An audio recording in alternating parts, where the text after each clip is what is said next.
Hello. When we work with augmented reality, we have certain expectations. That, for example, our augmented models will fit into the reality, will blend so that seamlessly blend into it, so that we can, just look at those models, walk around, and the models will stay where we placed them. For example, this one, it sits and does not move, and it looks, well, quite realistic. But that is not always the case. Sometimes models that are suspended in the air or maybe placed under the ground behave very differently. And let's talk about this. So why this is happening and what can we do to make an augmented reality that works really well for our perception, for our brains. Maybe before we continue, let's have another look at this model.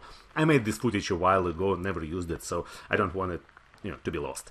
I downloaded this model from sketchfab.com in USDZ format, which is natively supported on iOS devices. If you have an iPhone or iPad, you can just place it without installing anything and look around.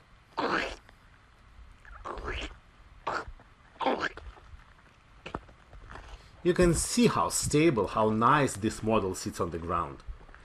The illusion is quite good. A couple of weeks ago I was contacted by Fredrik Johnson from vARberg municipality in Sweden. Fredrik and his colleagues wanted to explore AR possibilities for visualizing a tunnel going through their city or under their city. And Fredrik had an interesting question. Once he tried to view model where it belongs, he asked me why the model follows me like a dog. So let's have a closer look what he meant by that.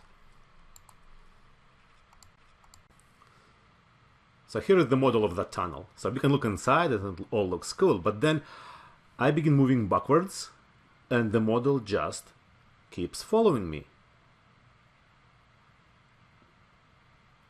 So why is it happening? Why it's just not staying where it belongs?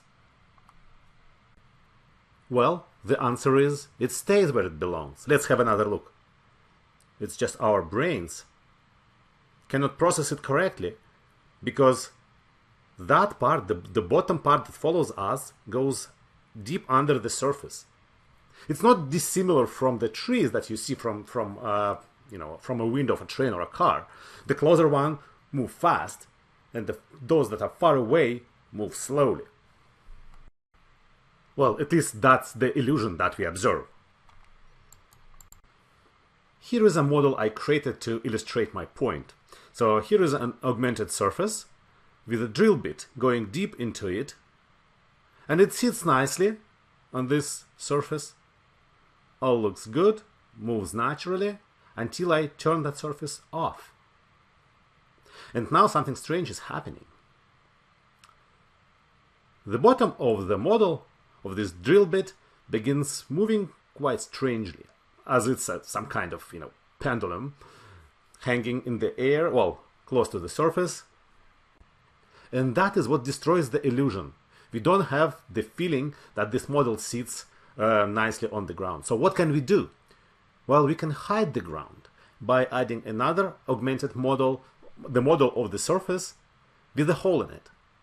And now if you look at the same drill bit, now suddenly it all looks normal. Our sense of distance, of depth, is not confused by the surface close to our eyes. And by the way, have a look at this seam.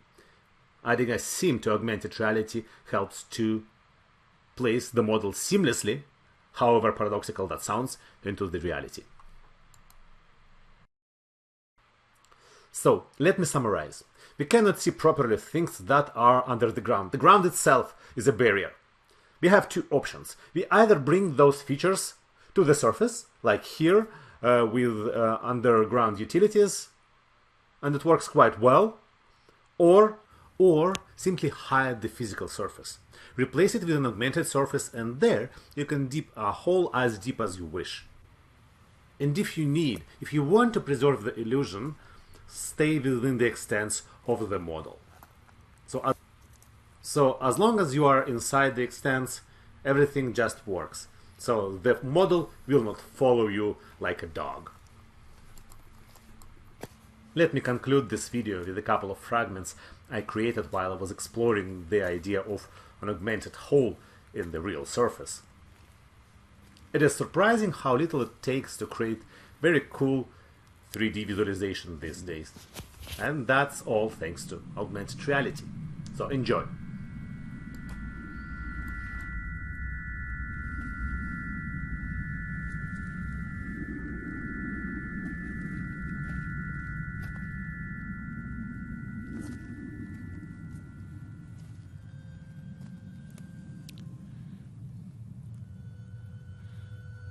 Help?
Uh-oh, time to run.